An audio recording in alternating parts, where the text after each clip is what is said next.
महाशिवरात्रि। हिंदू धर्म में महाशिवरात्रि के पर्व का विशेष महत्व है। इस वर्ष महाशिवरात्रि का पर्व 11 मार्च 2021 दिन गुरुवार को है।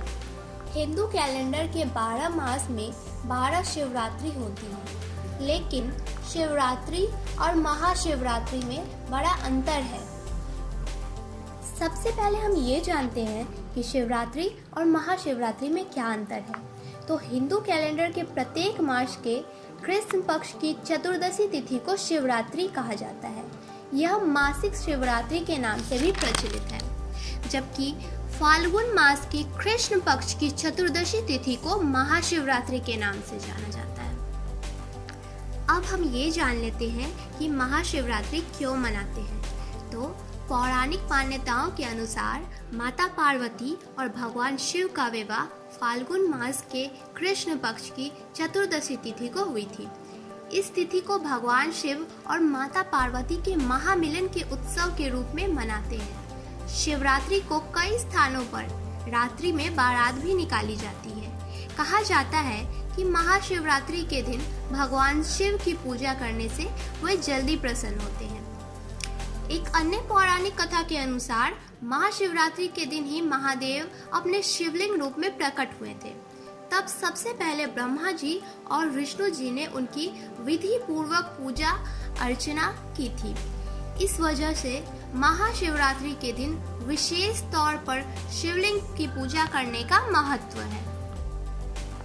महाशिवरात्रि के दिन भक्त जप, तप और व्रत रखते हैं। हमारे धर्म शास्त्र में ऐसा कहा गया है कि महाशिवरात्रि का व्रत करने वाले साधक को मोक्ष की प्राप्ति होती है। शिव की आराधना से सभी दुख एवं पीड़ाओं का अंत होता है तथा सौभाग्य एवं सुख में वृद्धि होती है। ऐसी मान्यता है कि इस दिन व्रत करने से विवाह में आ रही अड़चनें भी दूर होती हैं। भगवान शिव को जल अर्पित करते समय इस बात का ध्यान रखें कि आप मन में नमः शिवाय का जप करते रहें। आप गाय का घी, अबीर या गुलाल, गन्ने का रस, भांग, धतूरा, बेलपत्र, गेहूं, जल, दूध इत्यादि से अभिषेक कर सकते हैं।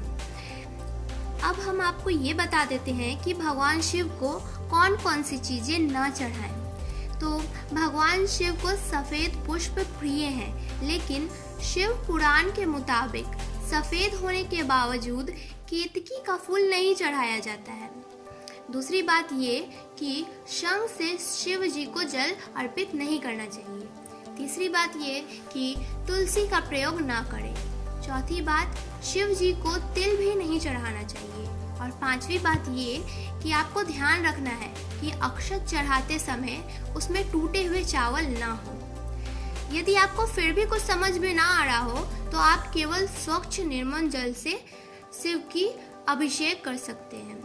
भगवान शिव वैसे भी प्रसन्न हो जाते हैं। वीडियो देखने के लिए आप सभी का बहुत बहुत धन्यवाद।